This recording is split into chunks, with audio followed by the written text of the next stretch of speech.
Okay, so hello to everyone who's watching the ECF 24-hour chess marathon. I am FIDE Master Tim Wall from Newcastle upon Tyne, and I have with me my good friend Nathan Ekanem.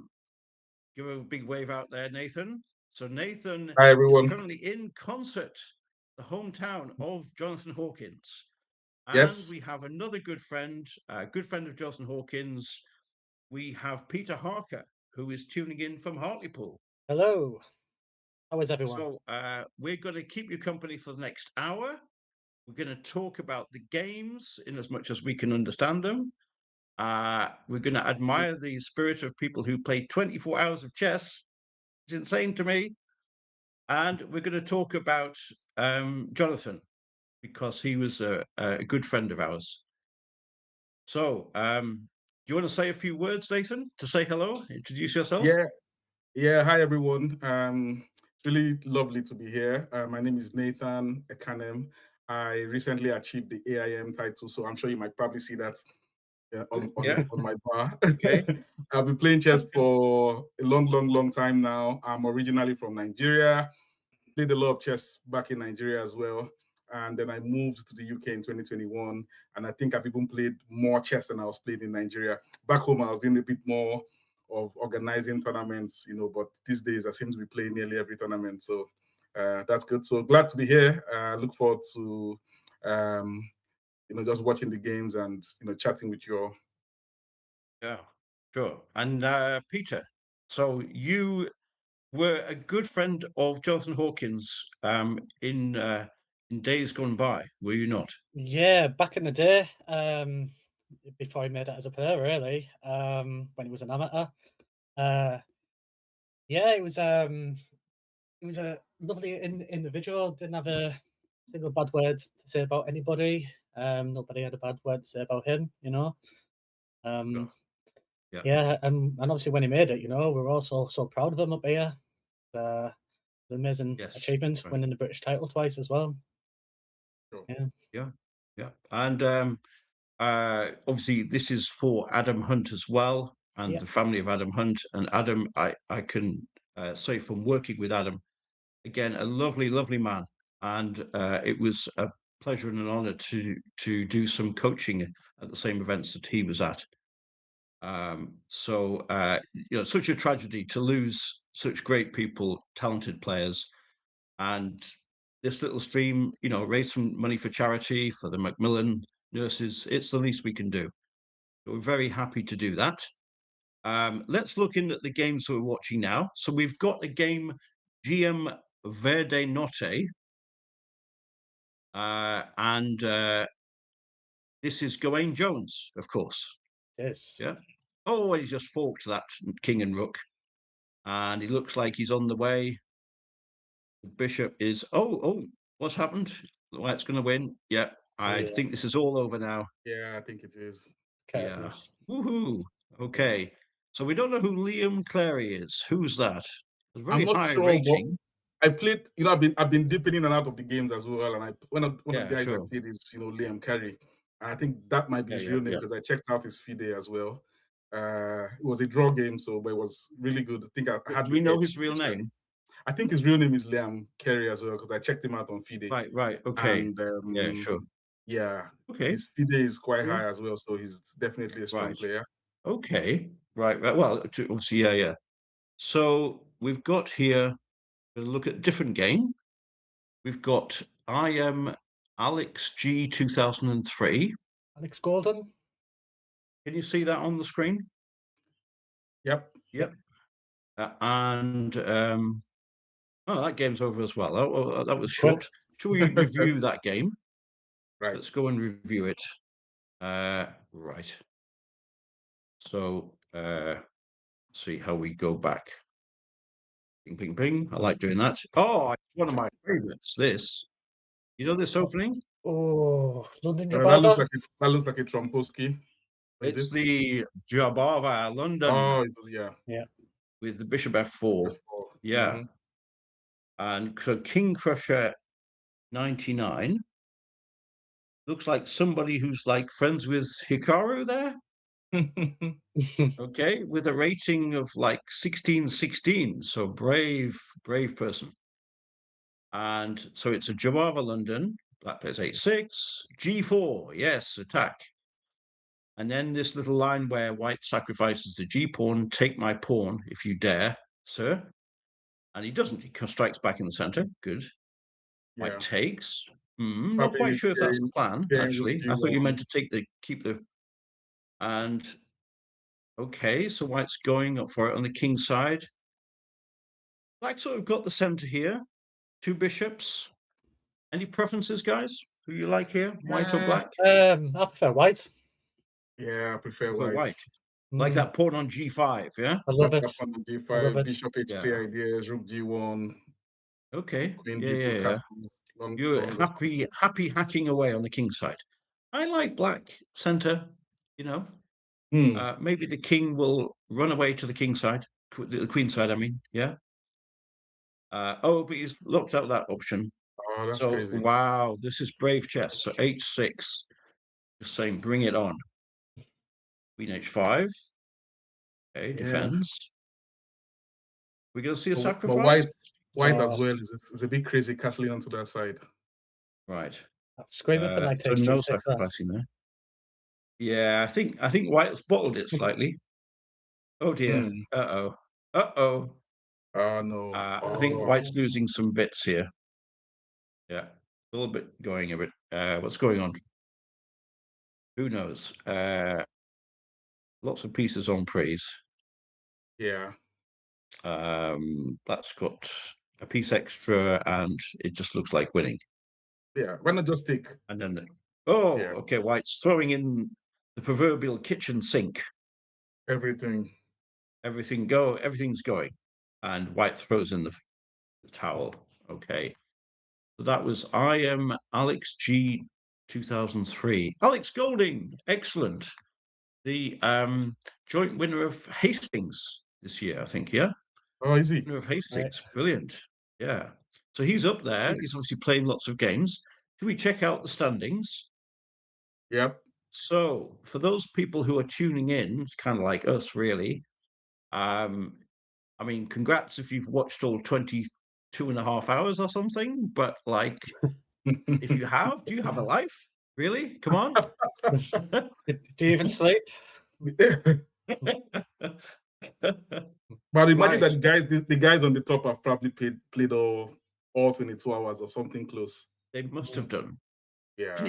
It's like 396. Is that like 396 wins or just like multiple points or something from each game? I don't know how it goes. Points. I think it's points. Yeah, but it's not. So it's like he's won 396 games, or no? I think you get multipliers when you're on a streak. Oh, you multipliers, and then you can do that thing where you like take half the time or something. I don't know if you're allowed. You're probably not allowed to do that on this, yeah. No. Yeah, that's with the rival. Not rival allowed to do that on this stream. Yeah. Right. Okay. So if you like win the games in a row, then you get like a little streak. Yeah. I think so. Like I haven't been on a streak in this tournament, also I couldn't tell you. I'm just assuming. All right. Should we have a little look down the standings, Peter, to see where you are? Should we have a little? Oh look no, please don't. No. No. Okay. Too many glasses of wine last night, and I was just losing for fun. Okay, let's have a look at some games, and then after a little bit, we'll talk a bit about the charity, and we'll talk a bit about Jonathan. That's all right, yeah? Yeah. Yep. Okay. Okay, so you guys choose a game, and I will open it up. I was wondering if Amit Ghazi is still playing. Who's that? GM Amit Ghazi. Amit Ghazi? GM Alex, or I am Alex? No? Amit Ghazi. Yeah. Amit Ghazi. I'm not sure what's his username? Don't know. It's Amit Ghazi, what? Yeah, I think it's about Amit Ghazi as well, because he was the first guy I played, interestingly. Yeah. I was smashed completely. Right. Hang on. Standing games.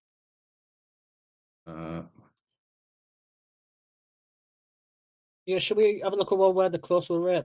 And then let's see. Pushko the Bear. He's a familiar name to me, but I can't who that is.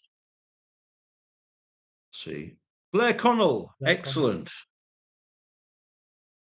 Yeah. So Ushko the Bear, he is a FIDE master, actually. Yeah. Mhm. And he's playing Suicidal Pawnbroker here. Can you see this game? And that's gone. It's All gone. right, let's we did, yeah. review it. Let's go back to the beginning.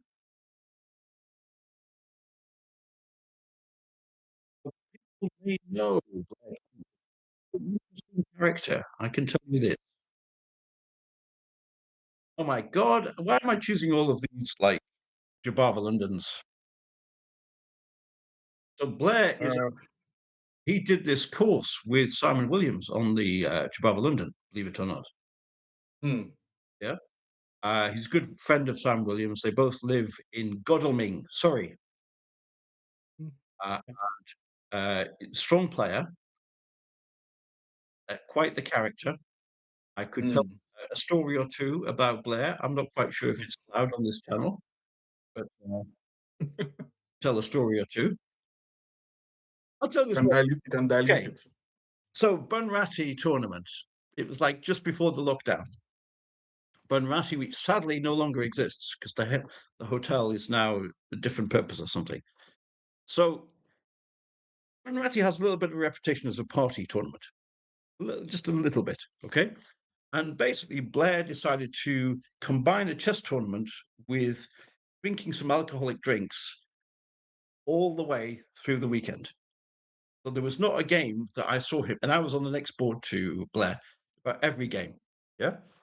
And he was always having a little drink of something, yeah? And in one, I think it was by the time of the Saturday evening, he was definitely enjoying himself.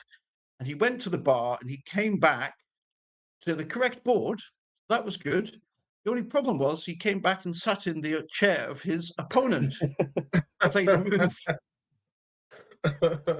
Much to the surprise of his opponent, who was away getting a cup of tea or something. I'm sure. Then, like, you're on the wrong side of the board, mate. You played a move for you against yourself. Oh dear. Wow. It's probably my favorite Blair story, but it's good. Right. So let's look at his game. Okay. So, yeah. So here we are. It's a sort of White's playing a kind of a Jabava London, and Black is playing him, just ignoring him and playing a modern. So White's casting queenside h5. That's to stop the bishop h6 stuff. But you know, White's just played normal moves. Yeah. Pawns in the center, castle queenside. He's about to charge to the center, which he does. Now the queens come off. Is this going to be good for White or Black?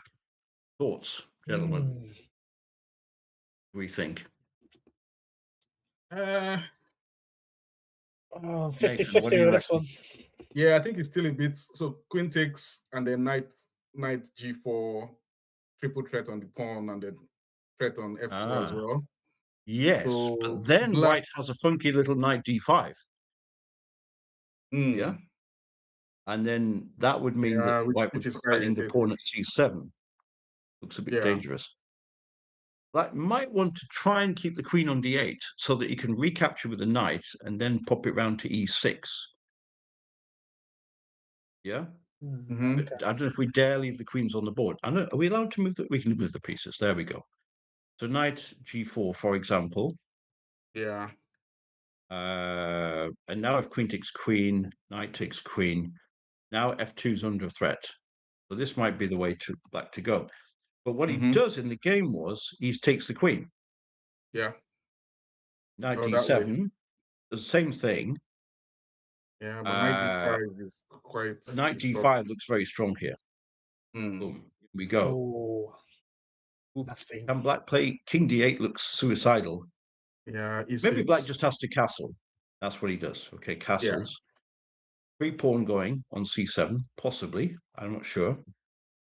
Rook b8, and then e6. E6. Favorite. Wow. It's looking good for White. Yeah. Yeah, it's a bit rough already. Yeah. Knight takes. Oh my goodness! Everything's under attack. Yeah. So what was the better move there? Yeah, sorry.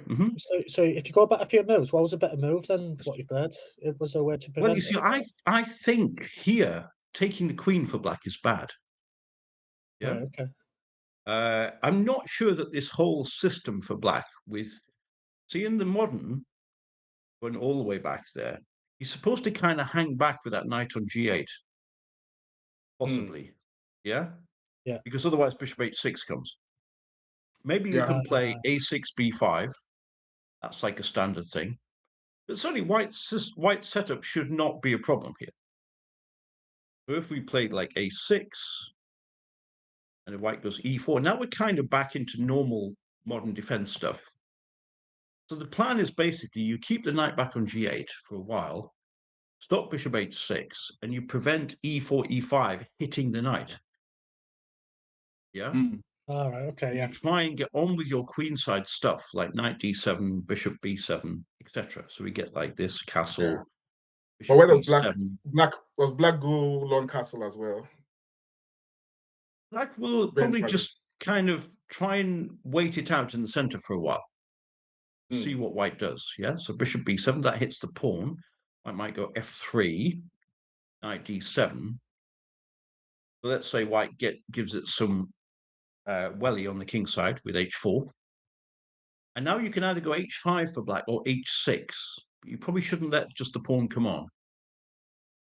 h6 is away, e4, c5. So you can see here that you get a really interesting position. Yeah. And if black manages to exchange the c5 pawn for the d4 pawn, then he's going to have quite an interesting version of the dragon. You know, what they call a Dragadorf type of thing. Yeah. White could push on, but then black could maybe try and have some fun with these pawns on the queen side. Yeah. Yeah. White's going to try and open up the H file possibly, or do something like that. You know, so that's a long way from the game. Black did not do that. But you can see the difficulty in what he did, because he kind of h5. I mean, okay, it stops bishop h6, but it's a pretty, well, non-developing move, and it doesn't really do anything against this. Now white is probably seriously threatening e5. Yeah. Knight c6, provocative. Now you could run away with the knight g4 or something. If you go to d7, then you're always going to get hit with this kind of stuff, which is like a kick in the very irritating. nether regions. Yeah. So knight g4 looks like pants, really. You know, I don't really believe that. I don't know. Maybe. Because if white has to exchange, then it's all right. Who knows? Maybe h3 is possible here. Yeah, maybe immediate h3. But I think that once you've taken, it's now getting a little bit serious for black. Queen takes, queen, rook takes, I think, is kind of gone. We might be able to play this, as I said before, but I don't like the position of the black queen on the open d file there. Yeah. What do you think? Maybe queen e1 or something? Yeah, I'm a bit scared of the future bishop h6 coming, if I'm honest, and losing the queen. Yeah, right. So now, knight d4 strong. Yeah. Just knight f3, for example. Yeah, exactly. I play c5, but knight f3, developing move. I don't know. Maybe it's playable. Yeah. Some sort of combination of knight b5 and e6 looks very dangerous here. Yeah. Maybe that's how the game could have gone, but I think already it's difficult. So we had this. We didn't have that, did we? We had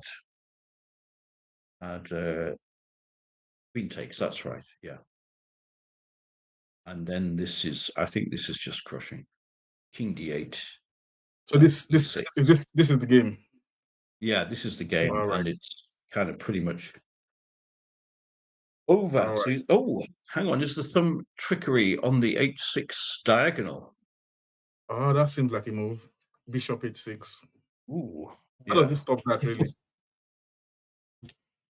h6 and e5 to follow. Oh, we've got bishop c4 check. Oh, Yeah. he just goes for that way. Knight takes no bother. g6. Maybe he just thought, well, kind of like pawns up anyway. Who cares, right? Yeah, it's 2 pawns up. I mean, yeah. So if bishop c4 check, maybe king h7. So I get it. He just gives that. Yeah. And now, because black's pieces are useless here, aren't they? They're like, knight d7, c6, c8, rook b8. Mhm. We're all sitting at home watching TV. I like to say, yeah. They're watching the action. They might as well be watching the stream. Never mind playing in it. And then this is four pawns again. I think we've had enough of this game. This is I think so. this is not really. Oh, what's happening there? Whoa. Oh, nice little knight. Yeah, knight check. Right, yeah. Nice bit of tactics from Blair. Yeah, not so bad. Yeah, Impressive. Yeah, Impressive to be fair. yeah. Oh, hang on. Has he lost his material back? What's he done there? Could he have those Maybe split king f2 instead? Yeah, Instead of just g4, king yeah, f2. and then Maybe and he's rook. been awake for 24 hours or something. Maybe. Yeah, who knows? I almost feel it's like unfair to commentate on these games, really. You know what I mean? Like, what are you going to say? Someone's been playing chess for 24 hours. How dare you, like, drop a pawn or something? Yeah. Yeah. Yeah. But I mean, White's got so many pawns. So he doesn't even bother to take, because then what you're going to do if you take on e6 twice, White keeps like a zillion pawns. So Yeah. a little inaccuracy, but I don't think it mattered too much. And Do you reckon you can finish Carlton off in this position like 10? even I could possibly finish off Carlson. Probably Carlson, of course. Yeah. Right. Okay. So we've done a little bit of a dive into that. It's an interesting game, actually. I very rarely, well, I don't think I ever have seen White Castle and Queenside in a London Jabava before. So it's one of the key ideas. It is one of the key ideas because you get the queenside pieces out, the knight, the bishop, you move the queen, you castle, basically. Yeah. So it's a bit more, but and I've often thought about this. It's like I go back to the position that we're talking about. Ding, ding, ding, all the way back. Yeah. So you get some sort of position like this. So it might look really weird what what White has been doing. Yeah. But I'm just being given a suggestion of a phrase I should get into the stream. I don't think I can do that. Okay, I think I might have the ECF sensors on my back if I said that one. Okay. Do you move on to another game anyway? Or? Yeah, maybe let's see what's happening. Yeah. So, the one point I want to say, I know I'm indulging myself here, is that like by castling queenside, you get the rook to a very useful square immediately. So that kind of makes up for the extra kind of adventurousness of castling queenside. Because when you castle kingside, you just get the rook to f1 where it usually has to move again. So anyway, that was the point. Right. So let's look at some more games. Right. So while Tim's looking for a game, just want to urge you to donate to Macmillan. There's a QR code on the top of the screen, I think. Very easy to do, even if it's just £1, you know what I mean? It goes a long way. That's right. Yeah. So, I mean, I could also mention that in the Northeast, we did our own charity event last week, which was a memorial for Jonathan Hawkins. And that was another very important cause. That was, Cancer Research UK. But of course, cancer research is one part of it. But obviously, care for people, because cancer these days is a terrible, blight on everyone's health, and so many people have to face it. But it is recoverable from, and that support of having the Macmillan nurses can help people get through it and help them fight back against the disease. So it is really, really important that people get the care that they need, and every extra helps with this. So I think, it's a fantastic cause, and really should support it. Just having a look now. Yeah. Just Yeah. under £2,000 Um, that's been donated so far, so absolutely yeah, fantastic. that's brilliant. Yeah. Yeah. And I think Just it's by what people's interest. it's worth adding as well that he also has gift aid added to the contribution. So every contribution you do, is increased by 25%, at no cost to you. So if say you donated £10, for instance, the charity can claim an extra £2.5, taking it up to about 12.5. So every little helps, and just encouraging us to, as much as is possible. If you could donate, that would really help the cause. Sure. So we should talk, Nathan, about our little trip to concert, or my little trip to concert where I met you. Yeah, We it was can talk. interesting. Yeah? It was interesting that it was your first time at concert as well. I was surprised. It's like it's a different world. So for people out there around England, around the world, you look on a map, you see Newcastle concert, Yeah, like 15 miles away from each other. But it's such a different world, isn't it? It's like it beautiful is. countryside. People who live in concert, they don't bother with Newcastle, do they? Nah, hardly. Because you've They got have everything they as have well. everything there, yeah. You've got everything. You've got a Tesco, you've got Oh. Matalan, you've got a couple of Tesco's, you've got Aldi. So you could really just do all your shopping, within Yeah. the area. You've Beautiful got the countryside. community there. You've got the community. Yes. So I was talking to some people this morning from concert, believe it or not. I was really?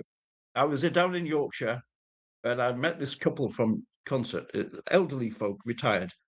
And they said, Yeah. "Oh, we don't bother with mobile phones. We don't have mobile phones. We know everybody. Why do we need a mobile phone?" Yeah, it's very, very, very strong know, community, if they very want to, community focused.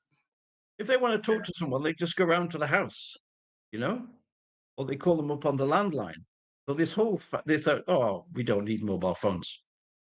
And when we went round to see Karen and Neil, yeah, um, Jonathan's parents, and they weren't in, and the neighbour said, well, I don't have a mobile phone, but when they come back, I'll talk to my wife and she'll call them if she has a mobile phone, and then we'll give you a call. And so we waited in the local Wetherspoons for about 3 hours. Yeah. And then we went round. We had a lovely chat with Karen. It was very emotional. But what we found out afterwards was that the neighbor on the other side of the house nearly called the police on us. Seriously. Outsiders coming in, And I suspected him So- sort of the way he was looking at us. He answered all the questions, seemed all friendly. Yeah, But he just yeah. had this look. Yeah, He yeah, just yeah. had this look about him. The my neighbours word. started taking pictures of us that we're going to share with the police. I thought that was Crazy, quite funny. So, dear. but we can say also about last week that it was a really lovely day. Yeah. Yeah, very And wholesome, I thought. Yeah. sorry. Very Yeah. wholesome. Yeah. Yeah. So Jonathan's parents and family members came to see the rapid play, which was, of course, won by Stanley Badaksoni. And also Angela, Jonathan's wife, and Angela's daughter and her child came along all the way from London. And some of Jonathan's students, Stanley and Frankie, came up from London as well. Yeah. And it was a really nice day, wasn't it? It wasn't was. just a nice day. And I had a bit of a catch up with Stanley as well. Just in terms of his chess progress, and his relationship with Jonathan Hawkins. And he said to me, Jonathan really, really helped him. It took him from like a 1-500 player to where he is now, probably about 2-2, 2-3. So he was really, really instrumental, in to his chess. So that's it's really interesting to hear stuff like that. The impact he had on people like Stanley, and I'm sure a couple of others as well. Frankie as well. Yeah, Frankie. I don't think he directly taught Frankie, but like he still helped Frankie prepare for his games and stuff, and which is awesome. Yeah, Like And you so didn't have to do it. Frankie made a little speech at, we had a kind of for friends and family, we had a reception after the tournament. And obviously it's kind of a private thing. It's not really to be shared, but the general sentiment of Frankie's speech was that he just found Jonathan so inspiring, Yeah. as a teacher, as a coach, as a role model. Yeah. And that he said, basically one of his key bits of advice was to stay calm at the chessboard, no matter what is going on. Yeah. And he found that like just such a great, inspiration, not just for chess, but for life. I thought that was great. Yeah. Yeah. So that it was a good day, and we were happy to do that for the Northeast chess community together, to come together and to welcome guests as well. Right. Okay. Let's have a look at another game. So let's see. If we look at the top board. Right. Let me just refresh, see if that top board has changed now. Let's see. Okay, that was that game, wasn't it? There we go. Yeah. And games. Right. Okay, so this is someone called Larsens Benoni. He's a And local is that fella. someone that we know? I think it is, isn't it? Yeah. It's Liam Bellwood from Darlington. Oh, Yes. really? It is.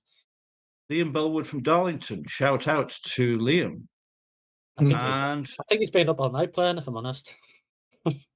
Yeah. So obviously White is ahead and about to win this. No, Black is, sorry. Black is, yeah.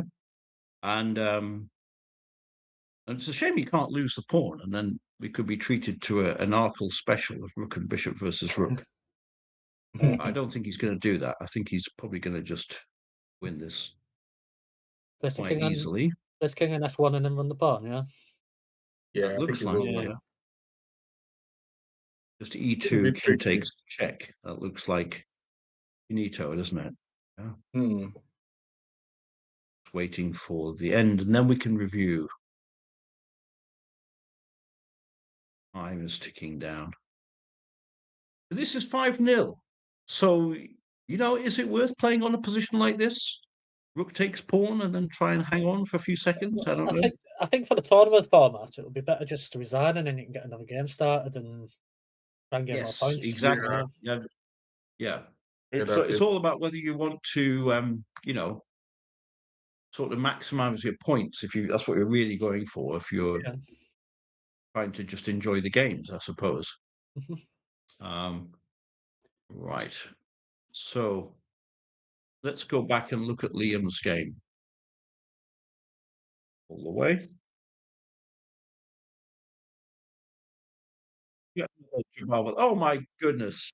What is another one? Oh. Just White is playing the same moves in every game. So Tim, would you say the Jubava looks unarguably, seems like Jubava is one of the very popular openings played in here in England? Would you say? Yes, so I know back home in Nigeria, a lot of people play the KID, as you're likely to find. Indian. Yeah. Okay. So what do they make of the English style of play? I think it's interesting. I think they find it interesting. So of course, I keep very, very close to the Nigerian chess family. Also share games with them, share links. So they watch some of our tournaments. I think they find it really interesting. Probably a bit similar in terms of the love for attack, which is a Nigerian thing as well. And of course, you would notice it in my style of play. So you find as your team captain, I always have my heart in my mouth. There's no such thing as a boring Nathan game. No such thing. Not been invented. So I think it's a bit similar from that respect. Yeah. Street fighting style. That's what English chess has always been known as. Yeah. I'm not gonna lie, Nathan. I do enjoy our games, even though you beat me all the time. But we always have a good game. Yeah, I'm a bit of an attacking player myself, so it's kind of those wild ones, slugfests. Right. So this was a Dutch, kind of, yeah. The funny thing is, obviously, if d4, d5, knight c3, you wouldn't play f5 in that position unless you were absolutely a, dedicated follower of the Stonewall attack, perhaps. Yeah. And h3 is a lovely little move, isn't it? h3. It's just saying, I'm going to play g4 no matter what. And black plays a6. Okay. I guess I can see the point. So bishop f4 is coming and then knight b5, but it doesn't quite seem, the most counter-attacking possibility. g4, g6. Yeah. So Liam, what are you doing? This is like strange stuff, man. g6, a6. Yeah. For all the kids out there, you need to develop some pieces. Yeah. Like all this pawn stuff. What are we going to do? Yeah. Is the idea to put all the pawns on white squares? Is he just trying to set up like a Leningrad or something? Yeah, but Leningrad doesn't usually see d5. It is a kind of a bit of a mixed bag. Yeah, we've got here. So g4 is. We should explain to folks, of course, that g4 is not really a free pawn. Yeah. How would you explain that, Peter? That g4 is not really a pawn for free for black. Oh, he put me on the spot here. Pawn takes, bishop takes. I have. Yeah, I'm just assuming. Yeah, but white gets the open h file. Yeah, and there might be tactics on the g6, h7 pawns, but just mainly the open files. Yeah. So it's like a sort of kingside version of the Benko Gambit, where you get all of these open files. Yeah. And of course, it is. And I just want to say this: it's a blitz opening. Yeah. Yeah. It's one thing to face this in classical chess, but to face it in blitz, where the initiative is everything, is scary. Yeah, you've got moves like bishop g7, bishop g2 rather, f3, e4. Right. So anyway, so now both sides get some pieces out, which we're happy to see. b5, yes. And not sure about g5. I liked it. You like that pawn up on g5 there. h4, h5 could come later. Yeah, okay. Now, knight c6, I don't know. I thought the idea was to somehow play c5, but maybe it's not playable, really. But it's a piece out. Okay, so white takes. So white now has the majority of pawns on the queen side. Uh-oh, an undeveloping move. Wow. That's a bit strange. Okay, that is a bit strange, isn't it? Yeah. Just 92, or, go forward, h4, yeah? But backwards? I don't think so. Yeah, it's a bit strange. Yeah, okay. So e5. Yes, now Liam's getting into the swing of it. Get rid of those double pawns, maybe get the queens off, seeing as how white hasn't developed any pieces. So, yeah, okay. And of course, it's massively different from that other game that we saw where white had a knight on d5, which was really killing black. But now black is doing very well. Pawn on e4, space advantage. The knight can't develop at the moment because there's knight f3 mate. So did that happen? 92? No, Let's just demonstrate that for our dear viewers. Yay, knight f3 mate. Okay. We just changed history there. Yeah. Okay. Right. So what happened in the game? This happened. Back with the game. Black's just developing pieces, space advantage, all good. White has thrown away what was a nice little opening advantage there, I think. So he takes refuge in giving up the two bishops, but now there's a pawn on e2 on praise. Yeah. Black gonna snaffle the pawn? I think so. Yes. Yeah. Because there was no reason not to. Yeah. Yeah, I'm just back to f7. And castles and everything is good. And so now this should be a question of technique. King f1, c5. Okay, pin. White. I mean, just look at the white pieces now. They are not looking good at all. no. I mean, you could be unkind and say that when White was undeveloping the bishop, he was setting up the pieces for the next game of Fisher Random. This is I feel sorry for White. I don't really want to look any more of this game. I think this is like. Oh, did they have immediate? Yeah, Culture? yeah. Okay. Well, hang on. Oh yeah, you're right. Okay, fine. Yeah, let's look at another game.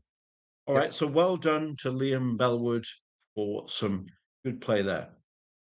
Can we look at the navigator hang on. game? Here's someone I want to see. So this is Deep the Destroyer. Okay. And Deep the Destroyer is Amandeep Singh, who is a very promising junior from Bradford, Yorkshire. Oh, nice. Yeah. And I've just chosen a game where, unfortunately, Amandeep is not winning. So he won't be pleased with me next time I see him. Let's try and find a game where Amandeep won. Should we do that? Yeah. Yeah, sure. So we'll look. How do I look him up there? Oh, I don't know. Can you see him now? Yeah. Mm-hmm. We've got the profile of Deep the Destroyer. He's a very young lad. He's only about 8 years old, but he's a fantastic player. Him and his brother, you can see a picture of him there. They are both martial arts specialists, mad keen on football, mad keen on maths. They are super talented at everything they do. Wow. And this is me. I'm jealous. Yeah, let's have a look at the game. Whoops, hang on. How do we look at that game? Review. That was it. He's just about to start another game there, Tim. So we can just watch the next game live. Yeah, I was trying to look at a game where Deep the Destroyer won. Okay. Can you see this now? Start of a game? I don't think we can, Tim, if I'm honest. Maybe just look at his live game. I went away from the thing. Yeah. Yeah, we can only see the tournament. Let's have a look at the game. Right, there we go. Okay, so this is Liam Bellwood, White against Amandeep. Another Dutch defense. This time, black allows e4, but he doesn't do it. E4 is a good move there. F3, so maybe now d5 is okay for black. Yeah, but he allows it to happen. Okay, it looks pretty good for white. 2 pins coming in. E5 looks very dangerous for black. He allows it. Uh-oh. Right, so should white play E5? Why didn't he play it immediately? Yeah, I think so. E5 immediately, maybe. Yeah, because H6 is just going to lead to a kind of a bit of a massacre on the king side, isn't it? Yeah. We could even just play bishop F6, df, and then queen out. That looks good. Or we can invite black to weaken their king side massively. And in fact, we've just got the win here. Take, and oh god. Something nasty is happening. Is it not? Bishop B2? Oh, well, just bishop somewhere. Bishop E2. Yeah, bishop. Do the job. Queen F6. So it's not dead. Queen F6 and King D8. Did I mess that up? What's going on here?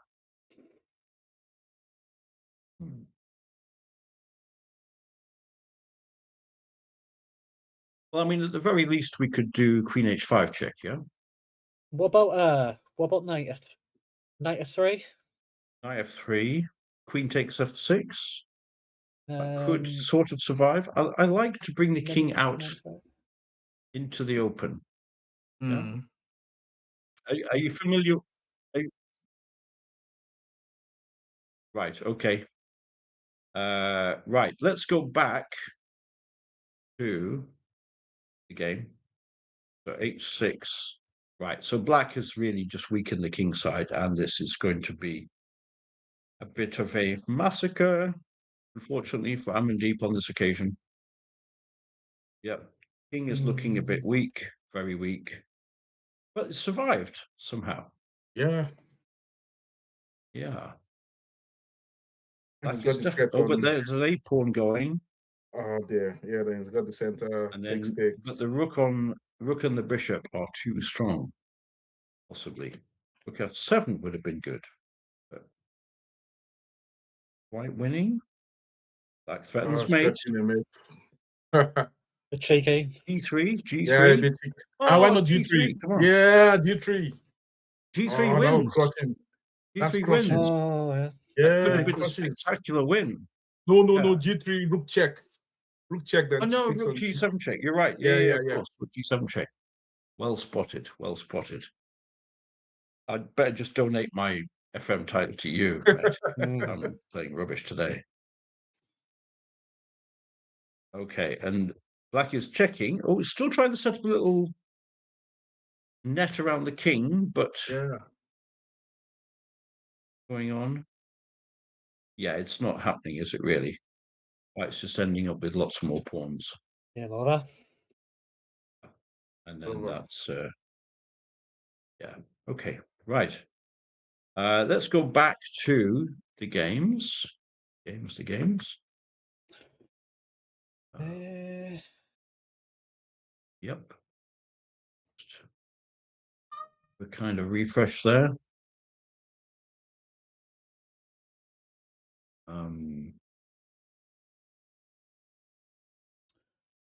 So we've got Torpedo Knight. We should do a little recap. So Torpedo Knight, who is, we think, Harry Bryant, is way out in front. Yeah.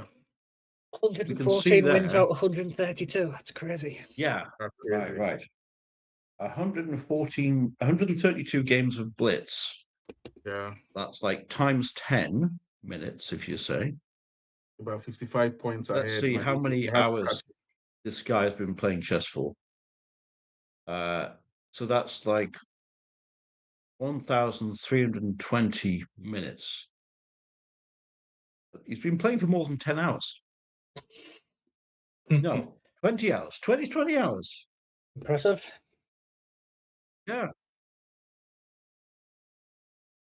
Yeah, sure. Okay, so that's pretty cool. Right. So thank you very much, everyone, for listening and watching. You got some real commentators coming along next. You've got Jovanka Houska, you've got Daniel King. They're the megastars. Well, that's a treat. And we're happy to hand over to them. So keep playing chess if you are not already half dead. And keep donating to the Macmillan Cancer Support, who really deserve your support. And fantastic event. Well done to the ECF for putting this on, and to all of the commentators and all you people out there watching the stream, and to the players who I think will be ready for a little break very soon. Welcome, everyone. We're into the final hour of this marathon Blitz session, this marathon tournament in aid of Macmillan Cancer Research, which I think is a fantastic cause. So my name's Daniel King, and with me here is Jovanka Houska. Jovanka, it's good to see you again. How are things? Yeah, it is good to be paired back with you, Danny, because I remember we worked together at the World Rapid and Blitz Team Championships in London, and now we're here, and I'm really, really, really proud of being able to support this amazing initiative by the ECF in honor of the Macmillan Cancer Support. And it's such a worthy cause, right? And we both knew Adam Hunt and Jonathan as well. They were fantastic chess players, but also really, really good people. Yeah, definitely. I mean, I with Jonathan, I only knew him in passing. Let's say, we were kind of different generations, and probably when I was sort of finishing my career, then he was only just coming up. But Adam, of course, I knew very well. Through, starting was when he was a junior, and I'd be going on. I was the coach for these, World Juniors and European Junior Championships. and other coaching sessions. And of course, you know, I played against him. So yeah, Adam's just a really nice guy. But it's great to be doing something very positive here this afternoon. And yeah, as I said, we're into the final hour of this tournament. We've both been just kind of thrown in here, and frankly, I don't know what's going on in the tournament. But I think we should. What's the top board pairing, and who's there? I think we should start there, if possible. Well, okay. Yeah, so I have on my screen the standings, and I have to give a salute to the players because take a look at the top. You have Torpedo Knight. That is young Harry Bryant. I think he's just 14 years old with 420 points. And I think he's won 117 games from 135. That's a lot of chess, Danny. And then in second, we have Rock Troll. That is Tristan Cox. And he's won 115 from 161 games. I mean, this is a really Herculean effort. And Spoon's Fellowship, I didn't manage to catch who that actually is, but in fourth place, it's Alex Golding, international master. Wow, and he actually's played 84 games with a great score of 82.5. From that. Wow.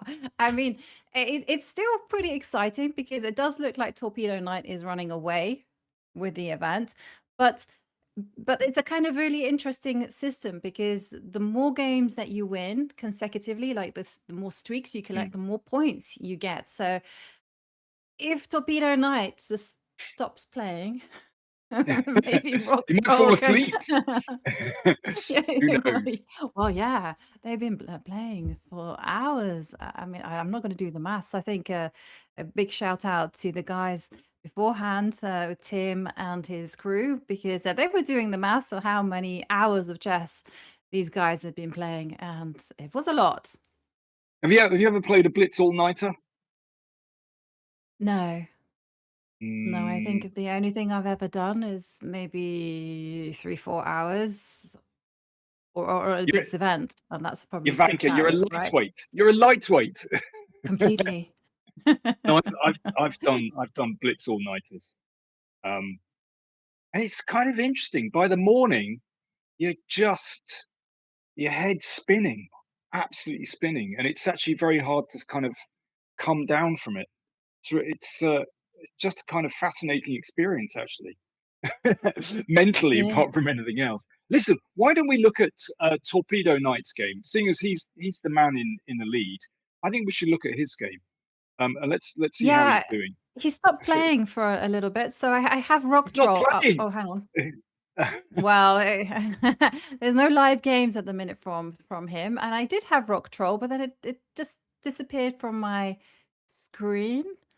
So I can see I can see some names I actually recognize. So I can see Mara 2000 against Book Trunk, and I want to give a big shout out to Book Trunk because it's Stephanie, and Stephanie is a regular member of the English Women's online chess team, and we have a club on chess.com, and we also have a club on Lichess, and I know she'll be chuffed to bits if we follow her game. She's an avid player and such a tremendous cheerleader of the game, and she's, well, at the minute she's playing black, and yeah, she's oops we didn't come in at the best moment. You set it up beautifully there, but unfortunately the storyline didn't work out.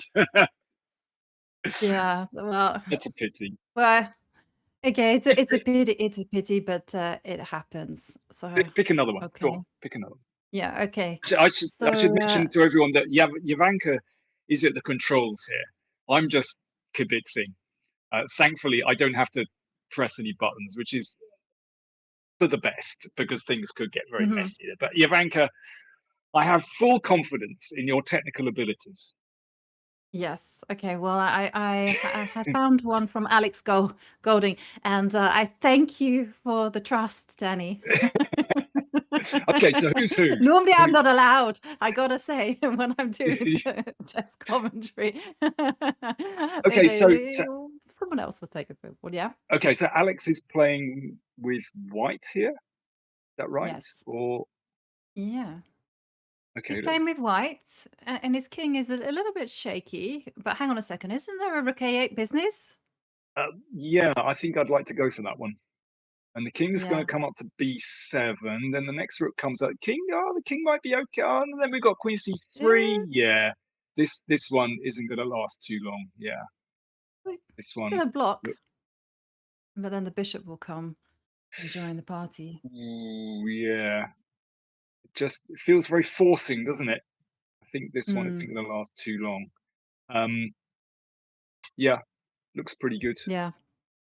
Can't. And one of the things is when you have a losing position, it's often a good idea that you just abandon the game. By abandon, I mean you resign, and then you move on to the next one pretty quickly. So yeah, okay. Well, hang on a second. There's still some fight left. King to Yeah, d7. but wait a second. Instead of bishop e4, he could have played e6, and that would be instant kill. There's also e6, rook queen takes f6, queen c7. c4. In this position, rook And then- c7 looks pretty Yeah. tasty. You called it. Yeah, that looks pretty hot. And the queen is going, and then, well, that's a lot of pawns. Yeah, he's enjoying Yeah. himself here. Okay, well now the queen will take the bishop, and Who's you he have playing? problems on the light squares. He's Ah, playing Iren. I don't know who that is. Okay, I think it's a bit of a mismatch looking at the ratings. Yeah. Yes. Okay. Yeah. All right. So Well- so Alex is let's see how's Alex doing in the tournament. He's currently in 4th place. So if I go to the standings, so we can just have a quick look. Yeah. So yeah, Oh, he's yeah. got 320. Yep. Doing And well. He's on a win streak of 26. Okay, that's pretty cool. So he's Yeah. heading into the home straight. He's putting in a sprint. There we go. Who is Spoon's Fellowship, which is a great name.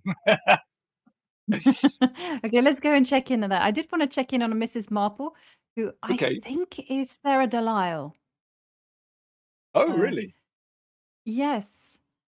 But let's check in on Spoon's Fellowship, and he's playing Elmira Walker. But but this one looks like Oh, this is. Oh no. White seems to lack a queen. That's a problem. Yeah. When we count the pieces, Yeah. it doesn't look too promising for White. I mean, perhaps a little. He's been a bit too chummy in the Spoons Fellowship. Should we move on? Let's. I mean, I'm assuming Yeah. there isn't going to be a knight fork that trips up black here. No, I don't think so. The D Okay, pawn so is going to be yeah, hiding. Mrs. So let's Markle, move should on. we? Let's Let's check out Mrs. go Markle. and check in. Also a regular member of the English Women's Online team, and well, she's a piece down.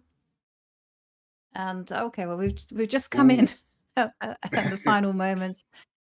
We need to get to grips with I want to get our teeth into a good fight, but we're unfortunately timing it wrong. I should say that Jovanka, I want to ask about your weekend in Stockholm, which sounds very, very interesting. So when we get a moment, let's try and find a game to look at. But when we get a moment, Okay. I do want to quiz you about Stockholm, which sounds very interesting. Okay. Yeah, no, because I've just literally come off the plane from the chess party in Stockholm. So I'm trying to search for a game which is just beginning, and maybe have a look at Spoon's Fellowship that's still ongoing. Well, this one. Oh, this looks like This fun. was pretty Ooh, interesting. Black has just hung the queen. Oh, Again, we've timed yeah. it just impeccably. Oh no, has he gone? What's happened? Oh no, maybe he didn't. Well, No, he did. Oh no, he did. He did. no, hang his queen. yes. Yeah. And yeah. Okay, so Okay. Again, let's go back. perfect timing. Maybe I can click on Torpedo and see. Well, I don't know. Oh, hang on a second. I was trying to see if I can get some games. from Torpedo, and I don't see it. But okay, let's Zippy. Let's just move down and see whether okay, we're now in the middle of an endgame. Rook in 3 versus Rook in 3. Okay, well, this is one I understand for a change. Okay, it should be a draw, but this is Blitz. Yeah, white is very, very safe here. So let me just see who's playing. We've got Zippy against G-Man 87. Yeah. Um, Well, the thing is, Danny, they're not getting any increment here. So there's a oh, 10 really? seconds for Zippy. Yeah, it is exactly what they have got to hold this one. So it might be a good idea to go G4 and just try to force the issue. You know, it's the Blitz world, you know. Yeah, It kind of feels like the wild, wild west of chess. would you go for the flag? Would you just flag it without any remorse at all in this situation? Over the board, no. Over the board, no. I kind of feel like it's a little bit dirty, but online, it's like your instincts take over. Yeah, You yeah, say, of just course you offer do me a draw. it. Of course you do it. Come on, I have Yeah. no conscience. It's Well, kill or hang on a be killed. second. Oh, It's yeah. free move Oh, time. now king. Yeah. Oh, white's better. Yeah, I know. But you only got 4 seconds to do it. And okay, to drop the king back. Oh, no, you don't want to be running into the wilderness with the king. So Oh, no, that wasn't a good idea to take. That was not a good no, idea. They've agreed to draw. Oh, well, okay. not as I think yeah. for my next Rook and Pawn Endgame masterclass, I don't think I'll be using that one.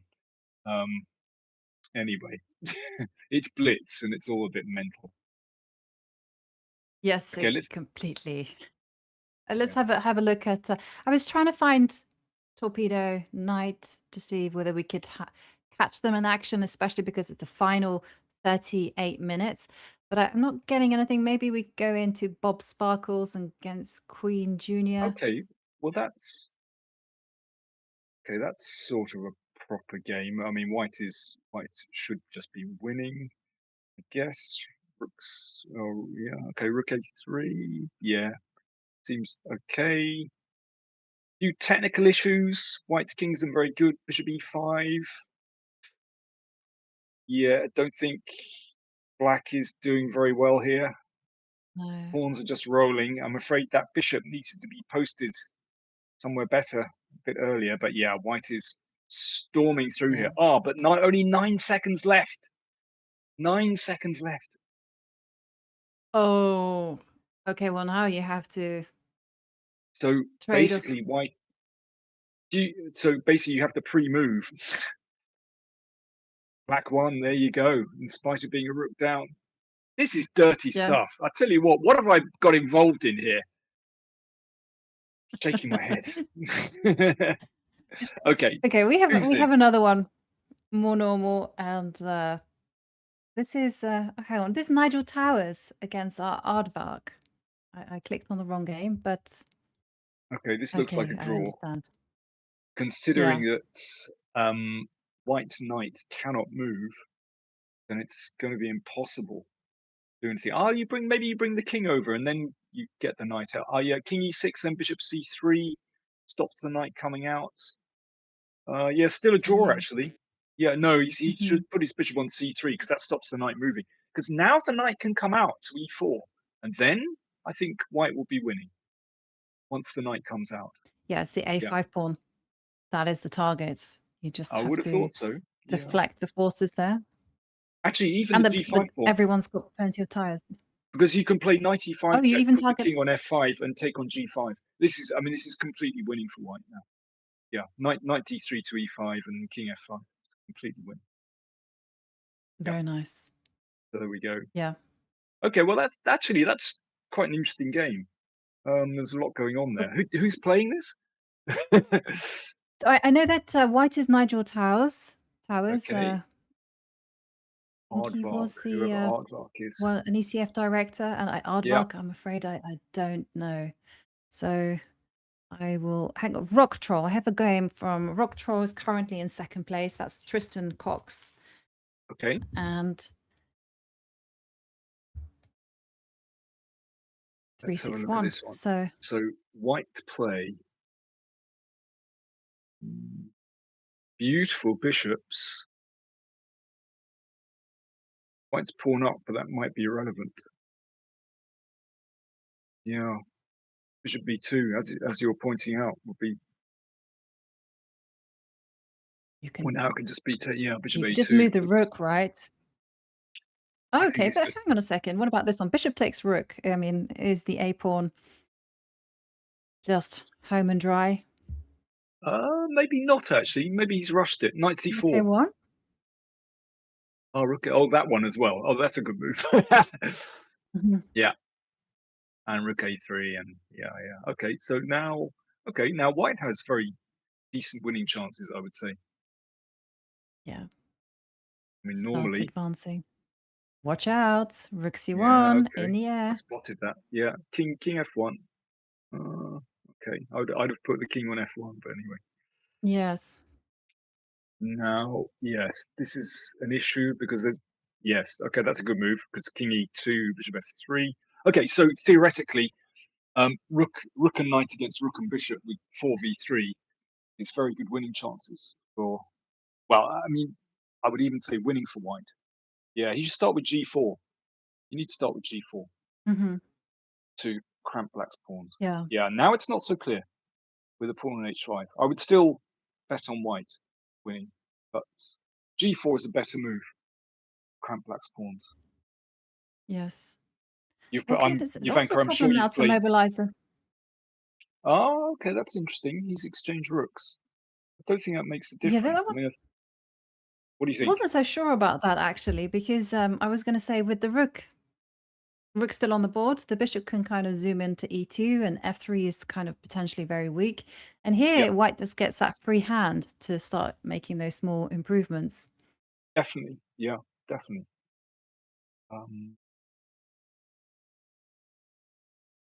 Yeah. I mean, I would say should be a win. I wonder if white. Well, I was actually wondering about playing with the knight on d4, playing f5, and then king f4. f5, yeah. This one I don't think is winning now. Yeah, I don't think this is winning because black's king. Yeah, so if you just wait with the bishop. Yeah, that's the problem. The white king isn't going to come round. You know, as long as the black king just stays there on f6, Yeah, but it's going to be very I difficult think for the white black's king king to needs snake the his way f5. over. I think black's king needs the f5 square. Yeah, I think he actually made a mistake. He needed to put the bishop somewhere else on that diagonal so the king, after this check, could go to f5 and into g4. Now it's not so clear again, actually. You see what I mean? Mm-hmm. Yeah, I see what you mean. I think it was a draw. Now, king f7 is probably still okay. Yeah, I need to be able to play. Oh wow, that was quickly calculated. But okay, very nicely done. Yeah, well done. Okay, I must admit, I'm allergic to king and pawn endgames. Oh, really? I stay away from them as Oh, much you're as possible. joking? Yeah, I love them. Well, yeah, but I kind of need to crunch the numbers, and I have to make sure, like, I'm 100% sure. I've been burnt a few times in them, so yeah, where possible, I'll be keeping the pieces on. We've all been burnt, but So, but I really like them. I really like king and pawn because you can just kind of drill down, and you know that there's a definitive answer. So if you have the time is the issue, then you can find a solution. Sometimes you drill down and you realize, oh dear, I'm losing. But yeah. Anyway, who's next? Who's next? So this one is we're back to Alex Golding against Crispy Mint Salad. I love that name. You have to be careful, Crispy, because the bishop on a8 is not great, and white does have the activity. I'm just also thinking about the king on g7. What to do now? Yeah, this move I really like. Asked to trade. And Beautiful position for white. Look at that pawn on b4, dominating that knight. Oof. Now, I mean, if black exchanges on c6, then that's obviously still very nice for white. But I'd be tempted to just move the knight back somewhere because black's minor pieces are so poor. But this is probably a question. I don't know. The thing is, though, how to break through. Because I was just going to say, like, if the queen gets really excited and starts hunting pawns on the queen side, well, this queen is very nicely placed, and you've got rook e2 ideas in the equation. So how to make the progress? Maybe you have to get rid of a set of rooks, actually, so that the queen can then go on her escapades. Well, I was thinking of just exchanging. I mean, you said it. Black's queen is actually very annoying. So maybe we just we play queen c3, exchange queens, and oh, there you go. Yeah, your idea, exchanging rooks. Yeah, just to reduce the counterplay. Yeah, this actually looks very sensible, doesn't it? Yeah, you have to do something about this. I think now is the time to perhaps stop the queen arriving on e8. Ah, okay, but now we have something tangible. Okay, you've got to keep the queens on. And then you got to find a way to assist. Okay, still this one isn't over. It's absolutely not over. Yeah, black's king is doing a good. Ooh, that's kind of make or break because then the pawn won't be protected. But yeah, black's king is wandering over to c7. I'm not sure this was the right way to do it. c7, that's really committal. Now the pawn is loose. Yeah. So, okay, but how to touch that pawn? I guess you go d5. And then now how to keep it on the board? Are you going to go... Maybe the whole plan is just to swap off queens. You go queen e3, and then... No, you can't do that. You go bishop takes. d6. No. Oh, there you go. I think, yeah, black has obviously managed to do very well here. But it's not over. I mean, that pawn on a6 is vulnerable. I mean, it should be a draw, I think, by now. But yeah, still a bit of an issue here. What are the clock times? Yeah, I can't see. Well, there's a massive time discrepancy. Look, like crispy mint salad is now down to 42 seconds, whereas Alex feels like he has all the time in the world. Yeah, to do what? Not so easy, actually. Well, I was just thinking to faff, right? You can go bishop c6, check. Yes. Faff like a faff like a grandmaster. That's very English, isn't it?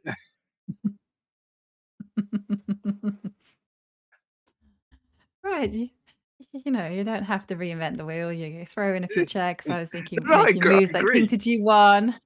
Yeah. Just keep them busy. Faff around. It's okay. Okay, so some faffing has been done, and black's time has been reduced. So now, okay, bishop e6. No, you don't need to do that. Bishop somewhere. Ooh. Not sure about this actually. Yeah. Oh, bishop f7. Bishop f7. He can play bishop f7. Oh, that's lovely. See it. He's gonna see it. He's done it. There you go. But wait one second, Danny.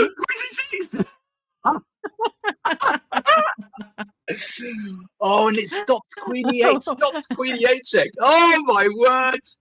That's a tremendous move. And I'm afraid it's flipped round. Oh, I got so excited. That was a stinker. That was. Yeah, that was really smelly. I don't think he saw that in advance, but I tell you what, well salvaged from black. That's tremendous. Oh, but now he's under 20 seconds. Yeah. Oh, he shouldn't have taken on f3. That was a terrible mistake. And now white's winning again. Yeah, queen g6. He can go around the houses. No, he should have just taken the bishop instead of taking on f3. Oh, okay, yes, Oh, of course, yeah. Yeah, of now it's course. well. Okay, there is queen g2 mate that he has to think about. Exactly. But there's a funny kind of situation happening, right? Because the queen will come here, king is set, there will be some funny little, hang on, the loop. Okay, and there he goes again. So this is just a draw. It's just a I draw think so. because Yeah. it's queen g2 because you can't keep hold of the bishop and protect the mate on g2. Well, That's unless you mad. want to, as black, kind of try to go to d8, but considering that black only has 10 seconds left on the clock, I think it's a good idea. Yeah, queen g8, king e7. Yeah. No, he's Yeah. yeah. It's now it's a draw. Okay, that was the maddest finish. Okay, we did actually find a good one there. That was excellent. Yeah. We did. Okay, so and I'm hunting around to see if I can find Is our leader the Torpedo Torpedo Knight Knight. back in action again?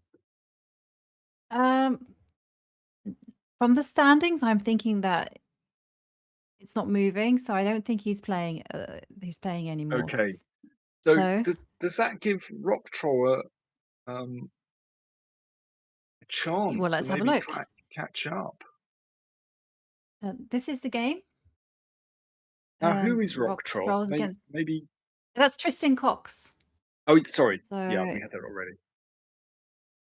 yeah, so he's 362 points, 23 minutes and 55 seconds, and you have to make up a whole load of points. No, I think we can, like 99.9% say that Torpedo Knight is going to be the winner of this. Yeah.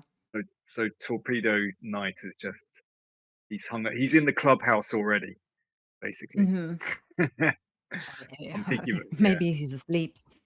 It's been an awful lot of chess. Yeah. Okay, what's going on in this game?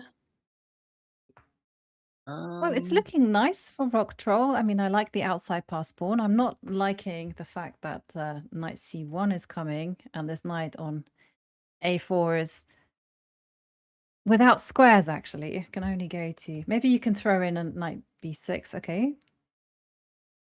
I think you should go... No, you can't go knight b6. I think it was probably very wise of White to play f3, actually, because he was sort of getting the wrong side of things. So, I mean, it should be a draw now. But, well, we've said that a few times already. Listen, while we're waiting for this one to roll towards a draw, Jovanka, tell us about the chess party in Stockholm. I want to hear about this. Yeah, so basically I went there as a chess tourist. I don't normally go to events like this. And, normally I'm like doing some commentary or something. But here it was just a case of FOMO. And I was like, it's going to be amazing. It's going to be big. And I want to see what it's like. And they hired the Avicii Arena. Like it was a full-on concert arena, I think equivalent to Wembley Stadium. And they just filled it with chess. And Gotham Chess was there. He was doing Guess the Move and just talking with Judith Polgar, some hand in brain with Judith Polgar and Sabo and Pietro, who's from Epsom Chess Club. And there was like a whole program of different events. There were lectures, masterclasses from Shirov, like inspiring talks from Dana Rajnici. And it was like a big chess festival. And what surprised me was the amount of people there. Like, easily at one stage it was like 3,000. They did a Guinness Book of Records where they were giving a chess lesson to, I think, over 3,000 people. And the noise was just out of this world. I'm not very good with loud noises. Yeah, it was really, really impressive. I've never seen the like, and it would be really insane if we managed to bring that kind of event to like Wembley Stadium. But don't we have something like this already? We have our chess fest. Have you been to the chess fests in Trafalgar Square? Yes, no, I have never been. It's always clashed with something, and I'm gutted because chess in Trafalgar Square with people just coming. I would say it's a really good equivalent, and also well, highly successful and fantastic fun. So Mhm. I would say we did that already, but it's not just Chess Fest in Trafalgar Square. I mean, they've had them in Merseyside, and I think they had them in Hull as well. And there are a few dotted around the country. So, hey, I think we're doing all right in England for that kind of thing. But I think okay, so too. but Magnus was there in He Stockholm. he was there on I don't know what you call them, jumbotrons. he was there appearing live, and he was giving his thoughts on Gukesh against Sindarov, and he was Yeah. giving his opinion on that. I mean, I think the big difference between this and the Chess Fest is that Chess Fest is it's like a festival, an outdoor festival available Mm. to everyone. This was actually a ticketed event, and they were really like selling tickets to a chess experience, and at the Oh, minute I we don't see. have that, and it would be So this was interesting if this was Hmm. serious money being made by somebody. Yeah, but also the fact that people were wanting to come and Yeah. experience something completely different, and there was a chess merch out for grabs, and it felt like this was the start of something very big. Like Mm. next year, I'm sure they're going to hold it. I'm not. My understanding is that they also perhaps want it to be a traveling event. So one year might be in Stockholm, another year might be let's say London, because I'm hoping it might be in London, and then move around. But I mean, it was definitely worth the experience, and just to be there, seeing everyone, playing against some great players, and just having that visibility and seeing chess being treated differently. That was something that I definitely recommend. And plus, Stockholm was exceptionally nice city, and the sun was out. And these days, I'm so Norwegian that I judge things by how sunny the weather is. Well, it's been a beautiful weekend here in London, I can tell you. It's absolutely wonderful. Anyway, Yeah, yeah. That's the we should get back. Anyway, Jovanka, it sounds great. Sounds really interesting. As you say, it does sound something a bit new. It's a little bit different from Chess Fest, and who knows? We'll be in London. Never know. yeah. Okay, or perhaps another city in England. I'm being very capital centric. Manchester, Liverpool, Birmingham. Birmingham. Yeah, I would also love it. It doesn't have to be London. I agree. But that was the kind of closest comparison, like Wembley. But yeah, it could be Manchester Arena, and yeah, Well, yeah, I that would mean, be. Manchester would be amazing. They have some fantastic things. Hmm. I would love to see, like, London has such. I think the UK in general has such good chess history, and it would be so nice to have like a World Championship match back here, a massive event, a huge tournament. And I just remember as a kid, there was some event that was happening. It was a charity event, Simmel in Covent Garden, and that for me was a core memory because I'd never I seen think so many grandmasters in one spot. I was playing in that at Covent Garden. I was giving a similar in Covent Garden actually. But that was a really long time ago. I've still got some photos, I think. Yeah. Very long time Mm, ago. Marlena was involved, I think, yeah, organising that. I Anyway, think it that's another was. story. Sounds great. Listen, let's have a look at another game. Yeah, because things are not going well for Mr. Fruity, but let's see who is in action. And okay, I like this name. Imagine losing at chess, so I'm picking them because of the name. Great name. And Let me count the pieces for a start. That's a queen. we've come at a bad time. Yeah, our timing again is just impeccable. Yeah. And yeah, knight takes queen, and that's the end of that one. So 16 minutes left.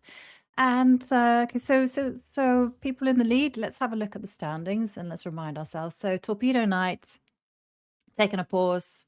I think they've got it in the bag. Rock Troll moving up to 365. Alex G 338. Spoons Fellowship 334. Grandmaster 326. Okay, so let's. I mean, I really have to commend everyone for their magnificent effort here, putting on this. The amount of chess that's been played, the organization of this, how smoothly it's gone. It's been so much fun to have this type of event. The chess, and it's such a noble cause. I can't stress that enough. And Well, when I yes, we should. remember, Sorry, go on. Yep. yeah, I no, was interrupting. this is an I aid just of wanted to break in. it. I wanted to break in, Jovanka, and say that please do support Macmillan Cancer Support, and the links are there for people to donate on justgiving.com. Do we have? I think there's a tab there. Yeah, there's screen, a scan. yeah. You can scan the barcode, and Yeah. you can donate. I think we've raised around about £2,000, and obviously, it's such a worthwhile cause that I really hope that it's the final 15 minutes that maybe we can get some more support, and it's a victory for TSF Ramsey. So let's. It's a really worthwhile event, cause, because so many of us have been affected by cancer, and Macmillan nurses, they provide such worthwhile care. It's one of those things in life. It's not necessarily just how you live, but also what happens towards the end. How much care, attention you receive, and yeah, it's a cause that is very close to my heart. And now night comes jumping in. Yeah, everyone is affected by it, and yeah, really important. Yeah. Okay, And so who? I just Sorry, wanted go on. No, I just kind of wanted to say a few words about like Adam and Jonathan Hawkins. So I didn't know Jonathan that well, except I got to play him a few times. And I Okay. remember the first time, yeah, it was in the British Championship, and I'd heard about him, and he just drew with me so easily. It was like minimal effort. And then he got stronger and stronger, became a grandmaster. And then I remember he played some really innocuous thing against me, and I was pushing, and I felt like I was pressing. And then at some point I realized, oh no, it's all gone wrong for me, and it's all terrible. And I kind of understood that this was all part of his strategy, and it was such a fantastic player. And then I think and then after that, I was very lucky to hold a draw. But what really impacted me was playing him at the London Classic, and when we analyzed together how his students all flocked to him. And they were like, Jonathan, Jonathan, how did you do? How did you do? And they just surrounded him. They chatted, and the ease with which they communicated with him, he shared his thoughts, he cheered them up. And I was like, okay. And from those small moments, what a great guy they are. And that was my lasting impression of Jonathan. For Adam was someone I grew up playing chess with. He was the same age. I don't know whether we would say we were rivals or anything, but we played a lot of chess. I knew about him. Obviously, I knew Harriet very well. And yeah, just and we went on a trip to Aviles as 20-year-olds, and yeah, he was just a lot of fun. And then I got to see him in action teaching in Gibraltar, and he was so good. He was so good and so clear with his communication. And it was just, again, I really judge people by how they are with kids. Yeah. Sorry, it's a bit loud outside. It's No, the I drum can't- time in Bergen. And Drum time. yeah, because it's 17th of May. So if you can hear that there's a real racket happening. I've never heard it quite up so high. No, it's We not. are. It's not interfering. It's You fine. can't hear it. Okay. No, it's like there's someone out there pounding the drums. But what I wanted to say about Adam is like like in Gibraltar, what really impressed me was how the kids loved him, how he just, was able to break down very complex ideas, and they made them very, very simple. And I remember everyone was like, Adam, Adam. And he's just a really good, fun guy, he always always had time for a conversation, and yeah, I just Yeah, he's a very decent I'm guy. glad that we could do something like this in Yeah. his memory. Very decent guy. That's how I think of him.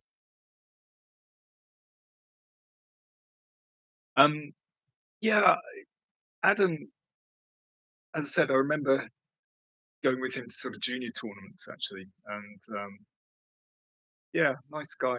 And you know, I played against him in the 4NCL actually. I think, yeah, that's probably, I can't remember when that was, in the 2000s sometime. I remember when I was preparing for him before that weekend, and he wasn't like a straightforward E4 player. I just remember this really clearly. And he basically took on whatever opening you played with black, he would play main lines. And like, okay, there was nothing half-hearted. And I thought, that's really good. He didn't back down. You know, he played straightforward, strong attacking lines. So, you know, if you played a Sicilian against E4, you could guarantee he was going to go down the main lines and test you. You know, same with, you know, whatever you played. And I thought, oh dear, my Night-Off theory really isn't up to this anymore. So, what opening did I play, Jovanka? Come on, you should know. Caracan. I played the Caracan because I thought, oh my god, he's too scary. He knows more theory than I do these days. So I ended up playing the Caracan. And did you play the panel pot of it? Because Adam always, again, he went for the jugular. And I also, like you say, I remember like playing an Archangel against him because I had dabbled with E4, E5. I didn't have a chance. It was just like when he was in his element. You're absolutely right. He played the panel pot Finnick. And yeah, again, a kind of straightforward classical approach. And I like that. You know, it was all very classical. There was nothing there was no kind of subterfuge about it. It was like, this is what I do. I'm going to attack you. And, you know, may the best man win. And I thought, that's great, you know, but it wasn't, I'm not saying it was reckless at all. I just thought he was a classical attacking player. And, you know, you had to be absolutely on your game. Otherwise, you would just could win very, very easily. Yeah, he just went Completely. for you, which I think is great. He got a GM norm as well in the British Championships, and really, when he got his kind of position, he was very, very scary. Yeah, and definitely. And Jonathan had a different style. Jonathan was a bit more. He didn't like being attacked. That was because I played him in a match in the British. It wasn't the British Championships, but it was the UK knockout. And I played him a match. I lost the first game. And the second one, I thought, okay, well, I'm just going to make something up. And somehow or other, I played completely atypical to style. And I was in an IQP position and I just went for him. And he didn't like that too much. And I won that one. But then when it came to the tiebreak, he was like, bum, bum. That was just a blip, Yovi. Yeah, interesting. Right, what are we watching now? Come on, let's look at some chess. Yes, so this is NGB against Elmira Walker. So I'm guessing it's Elmira Walker, but it's an interesting position actually. You know, White does have some weaknesses on the king side, but a central queen that's doing some nice repair work. Oh, you have to watch out. Knight takes c3 is in the air. Looks very good for black, doesn't it? Yeah. How to handle things. It's almost tempting. I would say White is hanging on for grim death here. Doesn't look good to me. Let's see, can exchange queens. Yeah, queen g4. Your suggestion seems absolutely appropriate. But then again, okay, so maybe queen f6 here, just to target Whoop. Mouse. Yeah, c6 is on freeze. I thought Do instead you of want knight your f6, queen probably out queen there? f6. Yeah. It's not Yeah, I so guess far you. out there. Yeah, I think it's probably No, okay for white. you can't really go knight d5 because then the b pawn will be hanging. Yeah. Okay. Queen takes b5.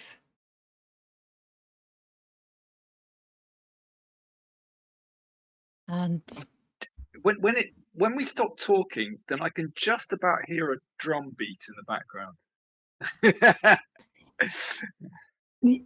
it's a mystery to me, Danny, because they What's don't do going on? anything other than just drum away. That's it. What is this? There's no marching band. There's no tune. Is this Norwegian National Drum Day? Is this Norwegian National Drum Day?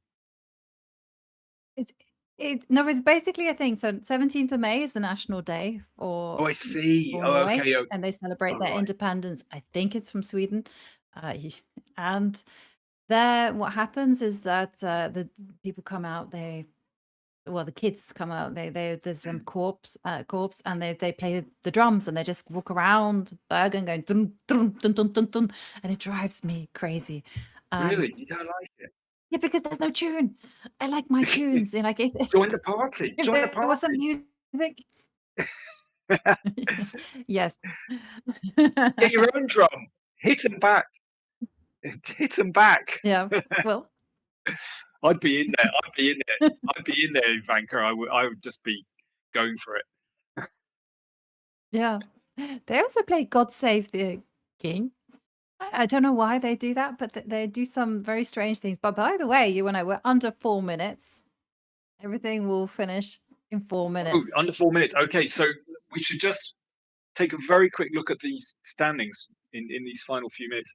And there is time, of course, to donate to Macmillan Cancer Support. So do check out the link.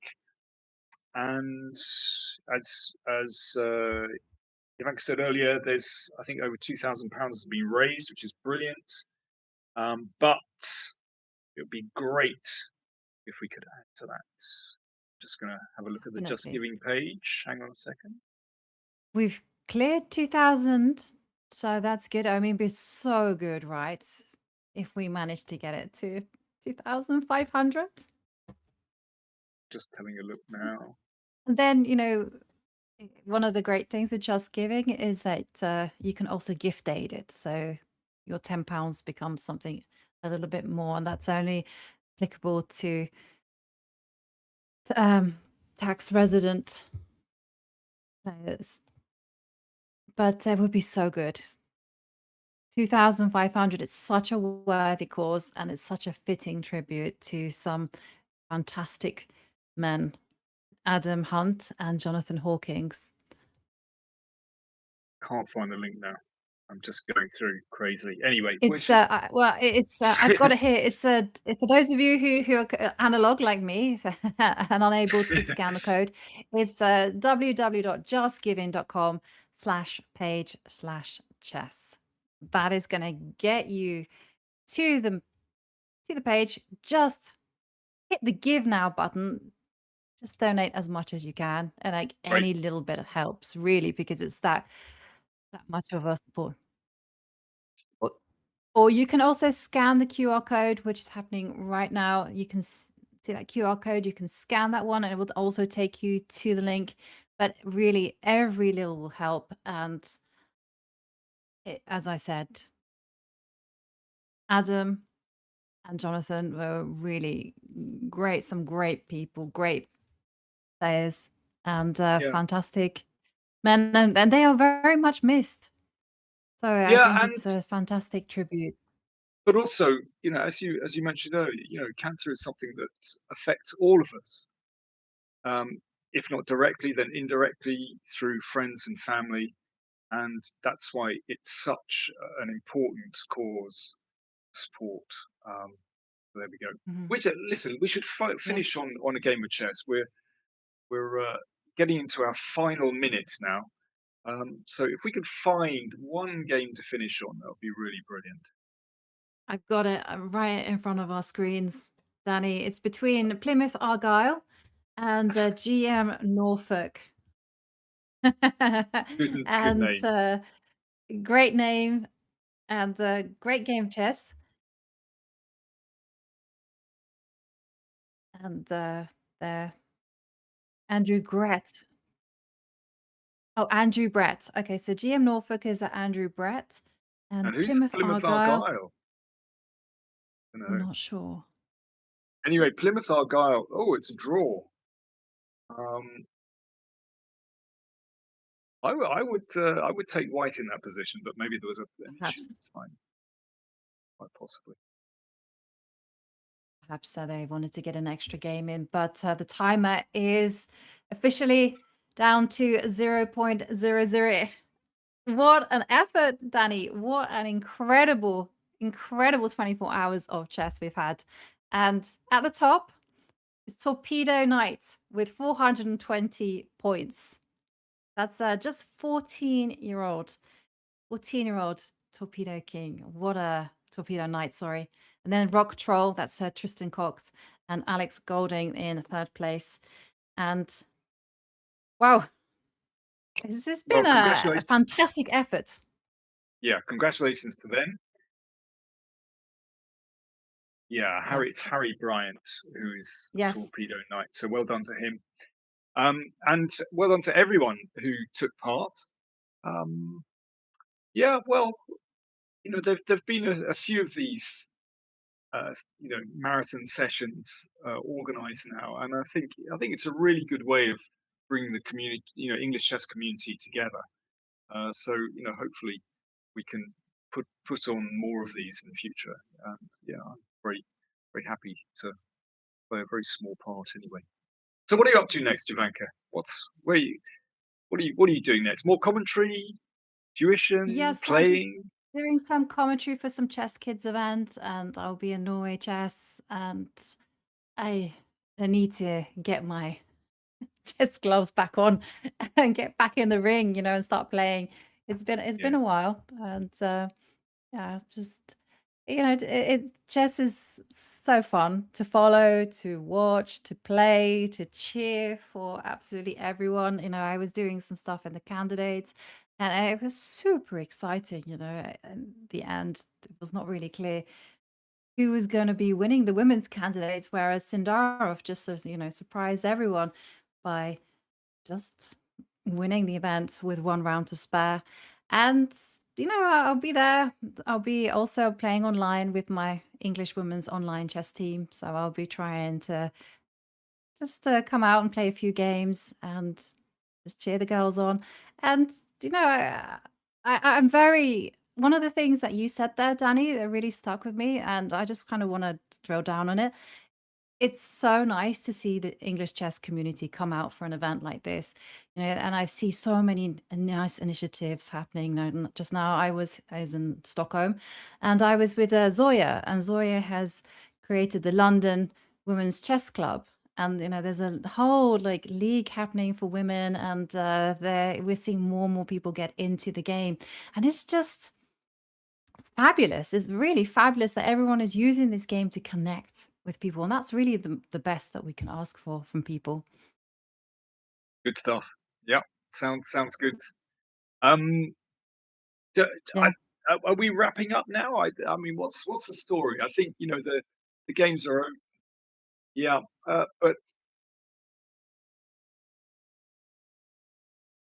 okay. So Jovanka, as ever, was a pleasure, and thanks everyone for tuning in. And do check out the link to the Just Giving page where you can still donate. I'm sure that'll be active for some time. So yeah, please support the cause. It'd be fantastic. So anyway, Jovanka, I think we're gonna close up now. Good to see you again. And it's bye from me. Fantastic. Yeah, thank you very much, everyone. And I just also want to give a big thank you to everyone working behind the scenes, to David, to Yuri, to absolutely everyone who just worked tirelessly to make and put on such a great show. And I just want to say, in terms of the Just Giving, we're getting close to 2,100. Let's see if we can get there. And thank you very much, Danny. You were a star, as always. Thank you.